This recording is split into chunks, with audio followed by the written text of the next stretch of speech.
Oh, Schecter.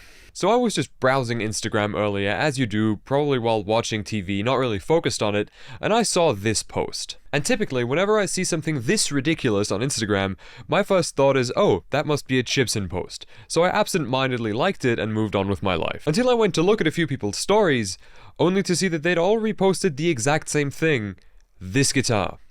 So I went back to take a closer look at the post, and I realized this isn't a Chipson post at all. Schecter posted this. 3 months too early for April Fool's Day. This is a real instrument, this guitar is real, and it's being made by Schecter right now. So I looked it up. Schecter MGK Razor Blade. First thing to pop up, Sweetwater, and a price tag of $1,500 US. Sweet Lord.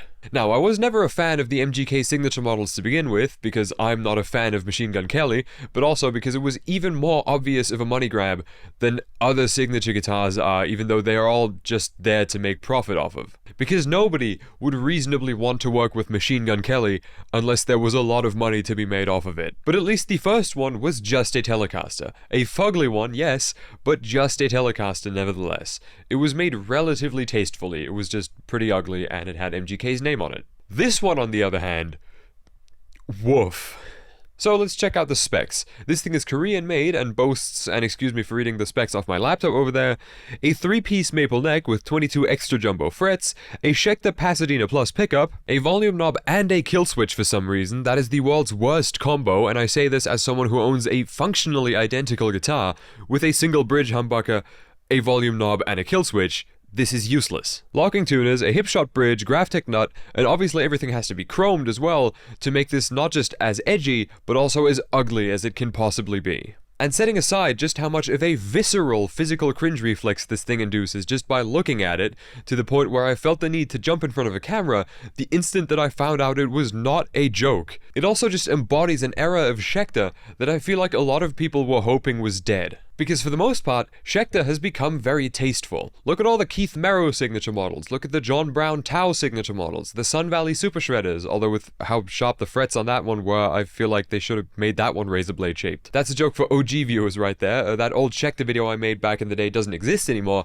because a lot of the things I said in there don't represent my current views anymore, because I've just tried a lot more Schecter guitars since then, but the one thing that has held up is that the fretwork on all of those Sun Valley Super Shredders is just garbage. But back to my original point, Schecter was taking a turn for the better, away from the abalone binding and the upside down cross and bat inlays, and onto things that customers above the age of 12 might actually enjoy playing.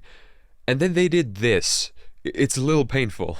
And I know I've probably just ruined any chance of Schecter ever wanting to work with me in the future, because I've just dedicated an entire video to shitting on what will probably end up being the fucking best-selling guitar of 2024. But if that's the case, so be it. I could not shut up about this thing. If they do show interest in working together on some projects in the future that involve more tastefully made instruments, I am stoked, I am here for it, because they were definitely on the right track for a while. But this thing is one hell of a slip-up. And like, I'm sure as guitars go, this thing is good, right? Like, if you were blindfolded and just instructed to play this thing standing up, of course, so you wouldn't realize that the shape is effectively just a rectangle. In that case, it would be purely a matter of function over form, and I'm sure the guitar would perform great and be a good guitar. I mean, why the fuck wouldn't it?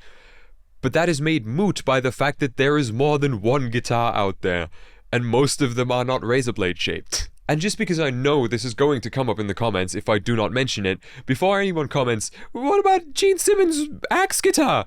A, we've covered Gene Simmons, nobody likes Gene Simmons, and B, that is a battle axe. That is not the same, like, imagery and symbolism as giving specifically Machine Gun Kelly a guitar shaped like a razor blade. And it's not that I'm offended by it on behalf of, like, I don't know, I suppose self-harmers or some shit. It's just very, very, very, very cringy. Schecter, you can do better than this one. Thank you for watching.